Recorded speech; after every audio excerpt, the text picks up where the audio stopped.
È giusto che questo Consiglio regionale non viva soltanto della burocrazia e degli interessi di parte, ma provi a vivere di quelle che sono le preoccupazioni, le tensioni, le necessità dei cittadini fuori da quest'Aula. Perché stiamo parlando di un progetto che impatta fortemente in un territorio e stiamo parlando di un progetto sul quale migliaia di cittadini fuori da questo palazzo ci chiedono un supplemento di riflessione. E mi sembra davvero banale il richiamo della collega Rizzotto che ci invita ad adire alla Procura. Stia tranquilla, consigliera, che questa, come tutte le volte che avremo notizie di reato, non ci faremo alcun problema ad andare in Procura.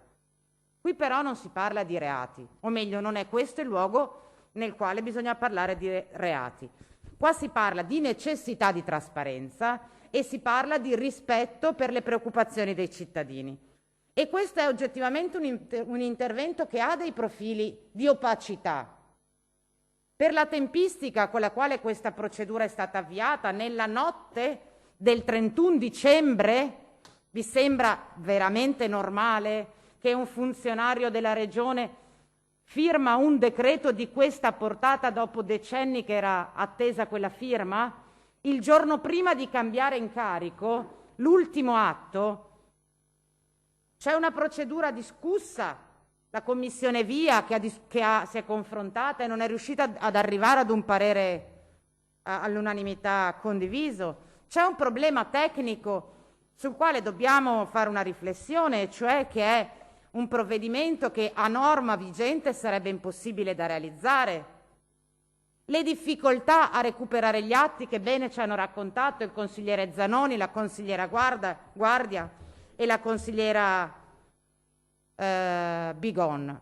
Quindi ci sono, come si dice a proposito delle procure, diversi elementi spia che non dico che ci devono orientare nel voto, ma perlomeno ci imporrebbero di affrontare questa mozione con un degno livello di interesse, attenzione e preoccupazione. Nel 2016 fu votata una mozione all'unanimità da questo Consiglio regionale che aveva esattamente questo intendimento. Prestiamo attenzione a ciò che accade lì. Se non vogliamo ammettere che le mozioni che votiamo non servono a niente, là dobbiamo tornare. E la mozione di oggi non vincola il tecnico regionale a cambiare opinione. Vincola però questo Consiglio ad affrontare con serietà sul piano politico un tema che i cittadini ritengono rilevanti. Gli amministratori che non sono del PD di quei comuni guardano con preoccupazione. Allora non si può essere militanti di un partito quando servono i voti e quando poi i nostri amministratori ci chiedono un supplemento di attenzione, dire che non si può fare, come ha fatto la consigliera Rizzotto, dicendo ai vostri sindaci andate in procura. Non è questo il tipo di politica che io credo questo Consiglio regionale debba provare a costruire. Allora io penso che con questa mozione noi non siamo chiamati ad esercitare un potere che va oltre le nostre funzioni, e cioè revocare un atto di un dirigente. Siamo però chiamati ad esprimerci politicamente su ciò che pensiamo rispetto a quel progetto. Siamo chiamati a dire alla Regione: curati di più e meglio che le verifiche sull'impatto ambientale siano fatte. Non vedo l'assessore che è venuto con i report dei test di ARPA di cui ci ha parlato la Rizzotto. Poteva essere una soluzione. Noi stiamo chiedendo a questo Consiglio di farsi carico della preoccupazione dei cittadini e di chiedere alla Giunta di pesare di più la valutazione, di sospendere in attesa di verifica, di ascoltare la richiesta dei cittadini, dei sindaci, dei movimenti, delle famiglie.